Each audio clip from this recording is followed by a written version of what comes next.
Bonjour, c'est Anne-Sandrine Di Girolamo au micro des Ondes de Limo, le podcast immobilier attentif et curieux. Quel plaisir que de recevoir Élise Ripoche à quelques jours de l'ouverture du rendez-vous des pros de la location saisonnière, un événement qui se tiendra au Dock de Paris les 30 et 31 mai. Avec Élise Ripoche, nous parlons revenu management mais aussi économie de la location saisonnière, sans oublier bien sûr le salon et son programme. Élise Ripoche, bonjour. Bonjour. Vous êtes la fondatrice de J'affiche complet et puis aussi la fondatrice du rendez-vous des pros de la location saisonnière. La location saisonnière, c'est votre domaine d'activité, peut-être aussi votre passion. Qu'est-ce qui vous a amené à fonder J'affiche complet, puis un salon au service des pros de la location saisonnière, ce qui doit représenter une charge de travail absolument titanesque. Alors, ce qui m'a amené à créer J'affiche complet dans un premier temps, c'est un parcours dans un métier qui s'appelle le revenu management, qui est la maximisation du chiffre d'affaires des services. J'ai fait ce métier-là pendant plus de 10 ans dans les grands groupes de tourisme. Et je me suis rendu compte en tombant dans la marmite de l'immobilier que mes collègues investisseurs immobiliers avaient les mêmes problématiques que je résolvais toute la journée chez Club Med avec mon équipe. Oui. Donc je me suis dit, mince, c'est dommage qu'on n'explique pas aux investisseurs IMO qui font de la location saisonnière qu'il y a des outils pour maximiser le chiffre d'affaires et avoir une meilleure performance sur les investissements qu'on fait. Et c'est comme ça qu'est né J'affiche complet. Et puis aussi peut-être l'envie d'être à son propre compte ou de créer son entreprise alors. Oui, à titre plus personnel, c'est vrai que je sortais de 11 années de salariat que j'ai hautement apprécié et dont je salue encore tout ce que ça m'a apporté. J'ai aimé énormément travailler avec les personnes avec qui j'ai travaillé. Mais c'est vrai qu'après 10 ans, j'avais plus de sens dans ce que je faisais puisque mon métier, il était de maximiser le chiffre d'affaires de sociétés qui sont financées par des actionnaires. Donc en gros, je maximisais le chiffre d'affaires d'actionnaires et j'avais plus envie d'utiliser mes compétences pour maximiser le chiffre d'affaires d'investisseurs immobiliers qui, derrière ça, ont des projets qui sont peut-être plus personnels ou en tout cas qui me touchent plus personnellement. Payer les études des enfants, financer sa retraite, obtenir une liberté financière, ça c'était des choses qui m'intéressaient fortement. Est-ce qu'on peut dire aussi que finalement, chez un plus petit entrepreneur, la marge de progrès est beaucoup plus intéressante à observer, peut-être aussi plus motivante que dans un grand groupe où déjà les rouages sont très très bien huilés, donc on obtient finalement moins de résultats. Oui, c'est vrai qu'en termes de chiffre d'affaires, on dit que la mise en place du revenu management dans les grands groupes, elle génère en moyenne plus 5% de croissance de chiffre d'affaires. Ce qui est déjà important. Ce qui est déjà bien, parce que c'est 5% de rentabilité pure. Oui.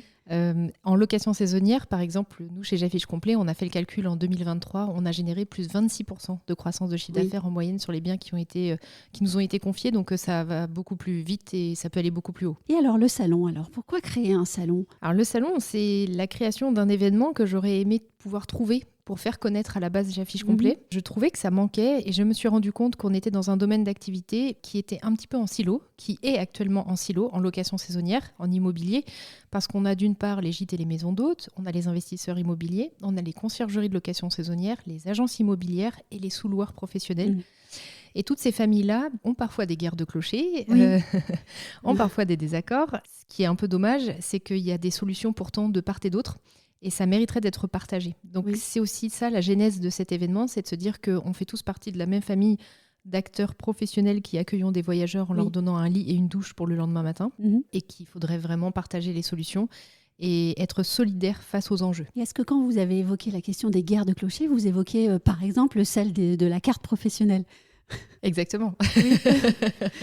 Exactement. Parce que j'ai vu qu'il y avait une conférence sous ce thème programmée cette année. Exactement, c'est un vrai enjeu. Ça fait partie des aspects de guerre de clochers avec le modèle de la conciergerie qui est un peu comme ubérisé en fait le système des agences immobilières historiques et qui aujourd'hui fait l'objet de gros échanges en fait entre l'ensemble des acteurs. Faut-il imposer aux conciergeries la carte G ou la carte T, qui peut permettre aussi de faire de la gestion, ou faut-il créer une nouvelle carte ? Les acteurs de la conciergerie aimeraient une nouvelle carte. Les acteurs historiques, donc les agences IMO, disent plutôt qu'il y a une carte qui existe, qui est celle la carte T. Et la G. Voilà, à quels enjeux en ce moment les professionnels de la location saisonnière se trouvent confrontés ? Alors on a beaucoup d'enjeux. Le premier enjeu, c'est que c'est vrai qu'en 2023, quand on regarde les statistiques qui ont été fournies par l'INSEE, qui sont diffusées par Atout France, les tendances ont été moins bonnes que ce qu'on a eu en 2022. Post-pandémie, la location saisonnière a bénéficié d'un réel effet de rebond face à l'hôtellerie. En 2023, on a observé un retour de l'hôtellerie. Donc si on se compare par rapport à 2022, ça a semblé pour la profession être une mauvaise année 2023. Mais si on compare 2023 à 2019, c'est-à-dire avant la pandémie, on est quand même pas mal en croissance et on est plus en croissance que nos amis et collègues hôteliers. Donc, quand on prend du recul, la tendance n'est pas si négative, mais ça a pu faire peur à l'ensemble des acteurs de la location saisonnière. Et puis, il y a d'autres enjeux, les enjeux fiscaux notamment, avec tous les événements qu'on a eus récemment. Il y a des enjeux liés au JO. Par exemple, on parlait des enjeux. En quoi l'arrivée de l'intelligence artificielle bouscule les habitudes de chacun dans votre secteur ? Alors là où c'est une réelle opportunité qui s'ouvre l'intelligence artificielle pour la location saisonnière, c'est que c'est vrai que la location saisonnière et même la gestion locative de façon générale est un métier qui est assez chronophage. Donc l'intelligence artificielle, elle vient ouvrir des portes par rapport à tout ça, sur l'automatisation d'un certain nombre d'actions pour pouvoir être plus performant. Exactement. Peut-être aussi obtenir un peu une meilleure qualité, au fond, par exemple une qualité rédactionnelle. Complètement. C'est vrai que l'intelligence artificielle, on voit que dans pas mal de situations, elle est plus humaine que l'humain. Malheureusement ou heureusement, je ne sais pas. Mais elle est dénuée d'émotions. Donc ça veut dire que là où un humain peut à un moment donné, certains jours, ne plus avoir la patience, parce que c'est difficile d'avoir des voyageurs qui nous écrivent fréquemment, d'avoir peut-être les propriétaires aussi pour les gestionnaires. L'intelligence artificielle, elle va rester égale tout le temps, par exemple. Donc pour les voyageurs et pour la relation commerciale, c'est très positif. Et on peut en revenir à la question qu'on évoquait il y a un moment. Quand on est un entrepreneur de taille plus réduite aussi, accéder à tous ces outils et s'en emparer, c'est peut-être plus compliqué que quand on est un groupe complètement structuré aussi. D'où l'intérêt de salons comme le vôtre. Oui, complètement. Et c'est vrai qu'on a la chance aussi dans le domaine de la location saisonnière d'avoir un tissu de start-up innovantes et dynamiques qui permettent aussi, vous avez raison de le mentionner, de rendre toutes ces choses-là plus digestes à l'échelle d'un entrepreneur individuel qui doit déjà faire face à une somme d'enjeux colossale. Et donc d'avoir ces acteurs-là qui viennent rendre les choses digestes, ça aide et on peut les découvrir en effet au rendez-vous des pros de la location saisonnière. On parle aussi en ce moment beaucoup de réforme de la fiscalité locative. C'est un sujet qui inquiète en ce moment les professionnels ? Oui, bien sûr, c'est un sujet qui inquiète. Après, moi sur ça, j'ai un avis qui est peut-être un peu à contre-courant. C'est lequel ? C'est que pour moi, la hausse de la professionnalisation s'associe aussi à la capacité à gérer ces situations-là. Dans tous les domaines d'activité, il y a une fluctuation de la réglementation et se professionnaliser, c'est aussi ne plus s'écrouler quand on a des changements. Je ne minimise pas la hauteur des enjeux qui sont présents en ce moment. Je ne minimise pas non plus les impacts que ça peut avoir pour notre domaine d'activité. J'incite simplement plus à l'action en se disant professionnalisons-nous. Ce qui évitera aussi d'être peut-être pointé du doigt parfois, ou méjugé ou mal jugé. Exactement. Ce que ça sous-tend, c'est de se dire que vouloir maintenir une absence de réglementation, si je caricature très fort, et ça va sembler peut-être scandaleux ce que je vais dire à certains de mes collègues, mais s'accrocher à un Far West réglementaire ne nous rendra pas plus crédibles ni auprès du gouvernement, ni auprès des collègues, ni auprès des voyageurs et ni auprès de nos clients. Donc, oui. Mais est-ce qu'au gré des réformes de la fiscalité, le secteur tend à se cadrer, puis se recadrer encore et donc se structurer et devenir plus fort ? Alors c'est une excellente question. Il y a plusieurs aspects. Il y a un volet qui peut être assez positif à cette réglementation et c'est un petit peu ce que je défends dans cet avis à contre-courant, c'est de dire que plus il y a de réglementation, évidemment dans une certaine limite, mais ça incite à la professionnalisation, ce qui au final n'est pas forcément négatif. Ça, c'est le volet positif. Le volet négatif, c'est qu'un excès de réglementation, on a eu un cas d'école à New York sur l'interdiction, qui a été finalement malheureusement un fiasco, ou en tout cas n'a pas réussi à obtenir le résultat que cette réglementation souhaitait, puisqu'il y a le développement d'un marché noir, avec une absence de résolution du problème de logement à New York. Et c'est vrai que les études, on a le SPLM, le syndicat des professionnels de la location meublée, qui a sorti une étude récemment qui montre que 90% des logements qui sont exploités en location saisonnière ne pourraient pas être utilisés en longue durée. Donc voilà, il y a deux volets, l'un positif et l'autre moins, à cette partie-là. Et puis il y a un aspect extrêmement positif, c'est celui du poids économique de ce secteur. Est-ce qu'on peut dire ce qu'il représente ? Oui, c'est vrai que c'est quelque chose qu'on a tendance à oublier en général. La location saisonnière, c'est quand même 41 000 emplois locaux durables et non délocalisables. Et ça, ce sont toujours les données du SPLM qui le donnent, le point sur la filière.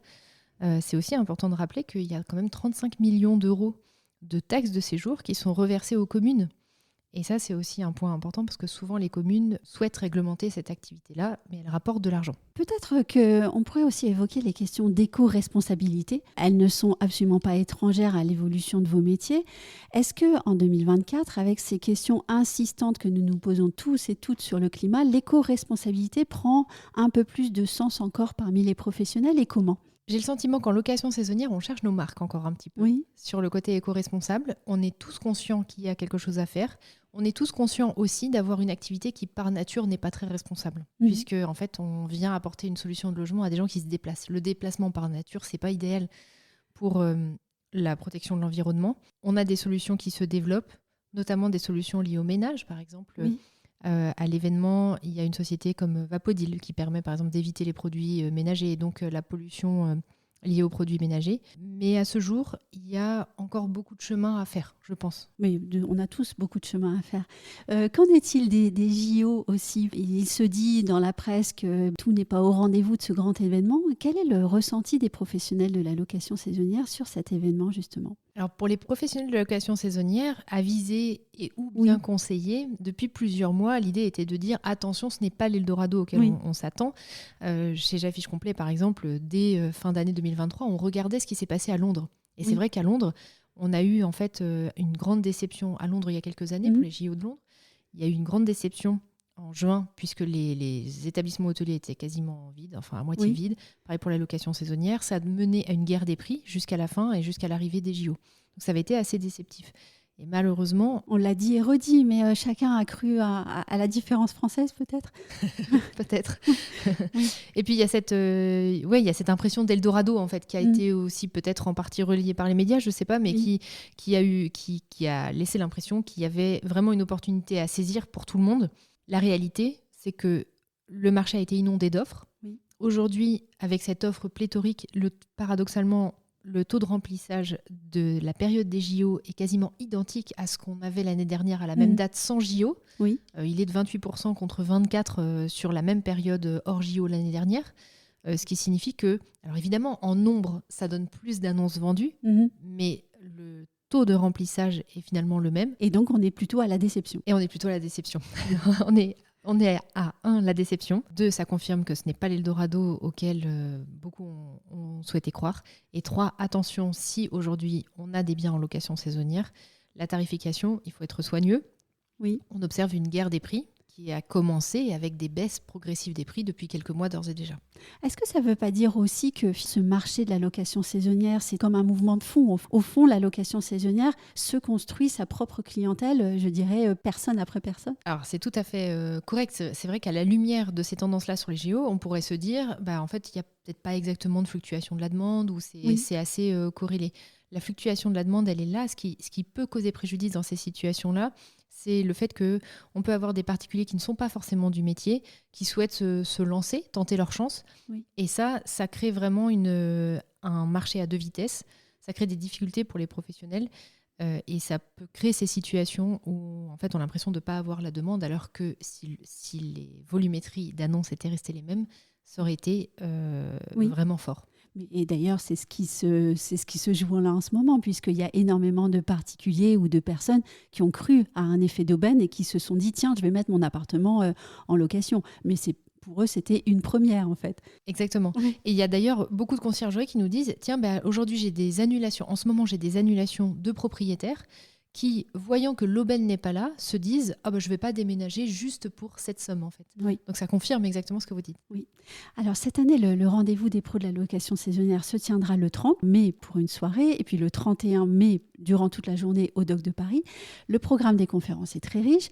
Pourriez-vous nous dire quels sujets vont être abordés ou alors quels sont vos thèmes favoris et puis aussi pourquoi vous avez mis ces thèmes-là en avant ? Alors, sur les thèmes qui vont être abordés, on va avoir plusieurs sujets, notamment le voyage connecté, qui va être porté par Booking.com, qui est vraiment intéressant. On va avoir des sujets liés à la fiscalité, évidemment, liés aux tendances. On va avoir aussi des sujets liés à des aspects peut-être plus précis. Quels sont les revenus additionnels qu'on peut obtenir quand on exerce en location saisonnière, au-delà du prix de la chambre. Oui.